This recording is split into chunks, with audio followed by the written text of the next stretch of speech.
We're just gonna try this cool broadcast snazziness. Okay, I don't see the You need the slides. presentation. Anyway, well, we're doing 21st century learning and digital citizenship. We are the group for Shannon, that's me, Speeny.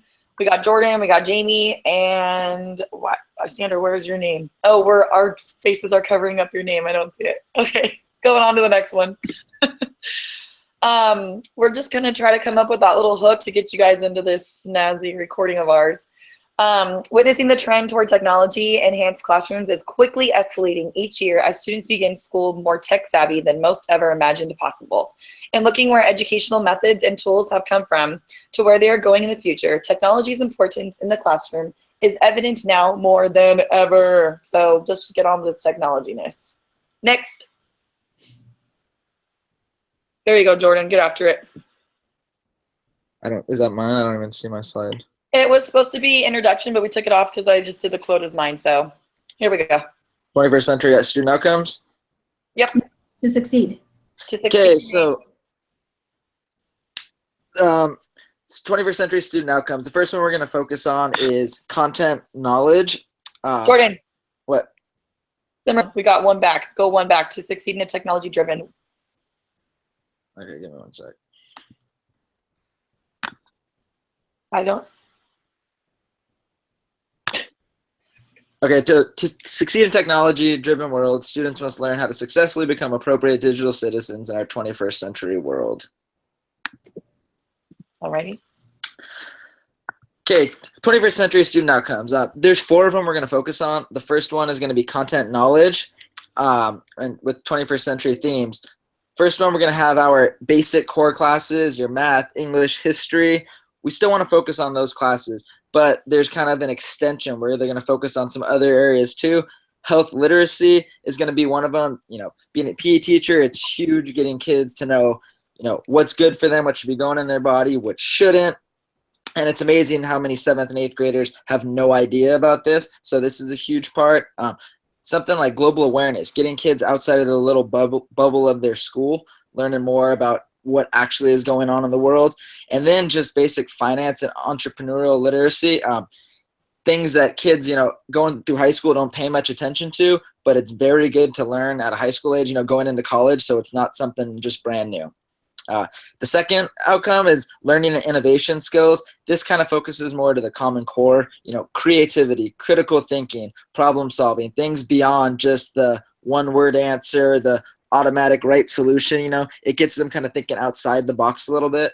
And then finally, communication and collaboration. With all the technology in the world, there's so many methods as we're learning, right now to communicate and collaborate. So that's huge to get our students involved with that at a young age. Yeah, next slide. It's very true. Working at a middle school, it's totally like that with the 7th and 8th graders are completely out of it. Yep, I'm in that same situation. All right. And the third, information, media, and technology skills. This is kind of self-explanatory. With technology, the way it's just growing at such a rapid pace, students have unlimited access to information, but they need to know how to do that. It's there for them, but they really need to kind of push how to do certain things. Constant changes, as we see, technology is changing faster than anything we know. Once you think you have something figured out, something new pops up and you got to learn that. So leads into students being able to, collaborate and contribute in all sorts of different ways. And finally, the fourth one is just life and career skills. I think this also gets lost in just kind of the basic content core classes, but we forget that life and career skills is so important. Just things, flexibility and adaptability. This is so big for them in school as well as in their future job. Taking the initiative.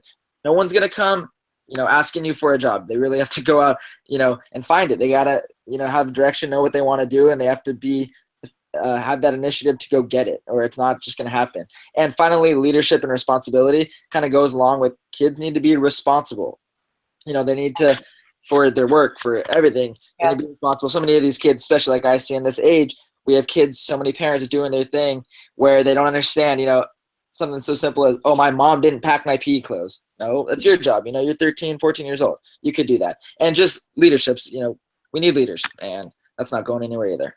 Yeah, and I think that it's hard to work with middle schoolers and have them teaching them, because it's like that's where the path is, where they either like are going to do what they're going to do, or they're going to try to make the right choices and do what they're going to become, you know? So it's like coming across those lines to try to teach them, as the teachers that we are, to take it, like to take responsibility of their own actions. It's almost easier said than done because they're watching every move that we're making, you know? So Exactly. And they're young, but it's true. The decisions they make now are going to be big time, especially for them moving forward into high school. yes.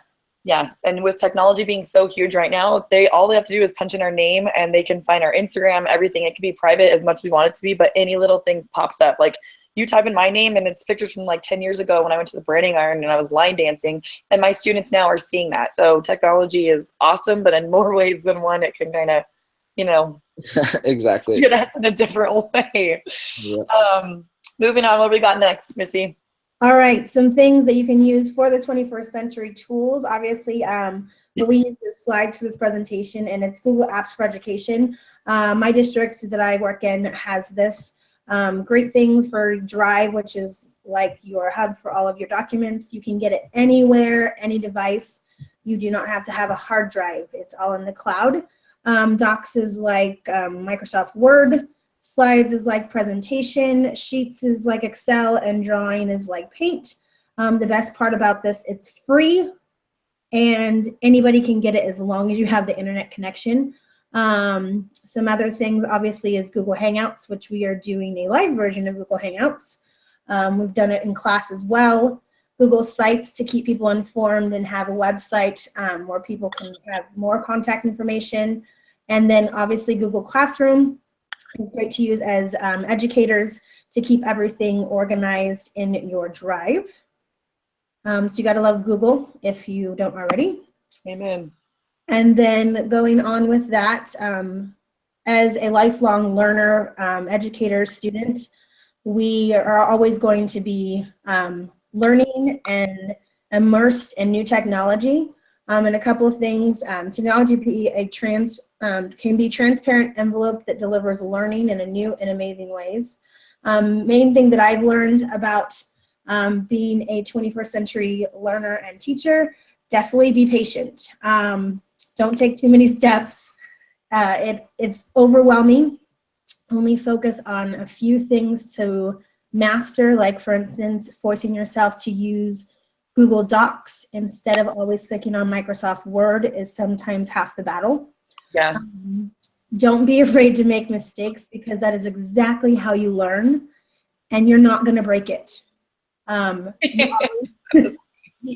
won't break it, so do not be scared. And believe it or not, your students will teach you much more than you ever know. Let them. I right now work with 5-year-olds, and yes, they teach me. So it's definitely great to learn from others. But once again, you won't know unless you do it. And then basically, like, once you feel comfortable, like, then you really get to fly with technology. Your students will be the same way. So that's some things about our new age of all of this awesome technology. What's kind of funny is that my son, when he was in pre-K, the teacher was telling me that X was one of the number 1, 2, or 3 letter that was the hardest to learn, and now it's one of the top 2 letters that's the quickest to learn because students are always Xing everything out, the X button, the X button. So I thought that was kind of crazy because yes, that shows the impact. Yeah, no matter how old you are, and he was only in 4th grade. He was pre-K, so yeah, I learned to integrate tic-tac-toe with X's and O's. And nice. It's true. Yeah.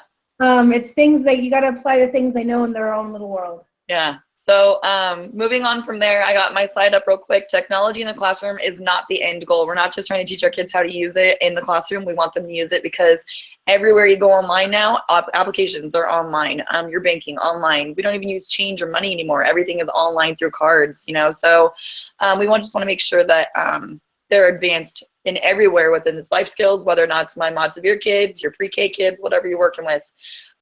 Integrating technology daily into the classroom as well as the entire school site is very important. We're wanting to assist others and teach the students along the way as well as learning alongside them so that we're more tech savvy with them as well. My next slide we got going on. This is a pretty snazzy one over here. It's I'm a digital citizen, and it's basically just, once again, always thinking about what you're doing, how you're presenting yourself, because a lot of times, just like we are with our teenagers that we're dealing with in the classrooms or personally, text messages don't come off. You don't get to have a tone to them. So make sure that you think about what it is that you're writing on there. I remember back when we took our 511 class, we had to take that snazzy quiz on etiquette online. So this kind of falls back into those when you're typing in all caps, when you have a million exclamation points, think about that. So go ahead and take a look at this little snazzy slide when you guys want at some point. But other than that, moving on to, I believe it's Miss Sandra, who has a baby. So give her a minute because she might be crying. So we're good with you, girl. Okay. So what is digital citizenship? So too often we're seeing students as well as adults misusing and abusing technology, but yet we're not always sure what to do. So basically, digital citizenship is how we act while we're online. Therefore, digital citizenship is defined as the norms of appropriate, responsible technology use. Some examples would be being a good digital citizen means to demonstrate and practice safe, responsible, and legal use of technology, such as, do you know and understand digital copyright procedures? Are you familiar with websites that involve software pirating? How can you prevent someone from stealing your identity? Things like that. These are all things a digital citizen should know. Number 2, a good digital citizen is someone who understands the rights and responsibilities that come with being online. Safety is always important. So you should know when to report to website management or, if necessary, to the proper legal authorities. And finally, number 3, someone who uses technology in a positive way. You are responsible for how you interact with other digital users, and you are responsible for protecting yourself against abusive relationships. So it's important to understand how to prevent cyberbullying, predator activities, and identity theft. Okay, so my next slide is, why is it important? It is important because it is teaching students how to connect, collaborate, and communicate safely and responsibly when using the internet. Digital citizenship is more than just a tool. In fact, it is more of a concept which helps us as teachers or technology leaders and parents to understand what technology users, meaning whether it's their child or a student, should know in order to use technology appropriately. Also, it's a way to prepare students and as technology users for a society full of technology. And digital citizenship is not just isolated to the US, but rather it is imperative and worldwide, as it is a growing trend. Nailed it. Alrighty, so wrapping this thing up, when it comes to technology, we all know that it's a lot different than what it was 5, 10, 20 years ago. So the main goal as educators got to make sure is that we're keeping our kids safe, but we are also learning alongside them, like I mentioned. We got to assist all of our staff members that we work with. We got to be collaborative with all of them, not just the SPED or the Gen Ed, just everyone in general, and try to make sure that we're all integrating technology into our kiddos. We want to continue to be a connection that fellow teachers are able to reflect back on and use as well with their own path, and they're able to bridge into the education system, soon after us. So gotta love the 21st century ways of learning. Hope you guys enjoyed. Thank you, Jordan. Thank you, Sandra. Where's our other girl? Oh, there's Jane. Thank you.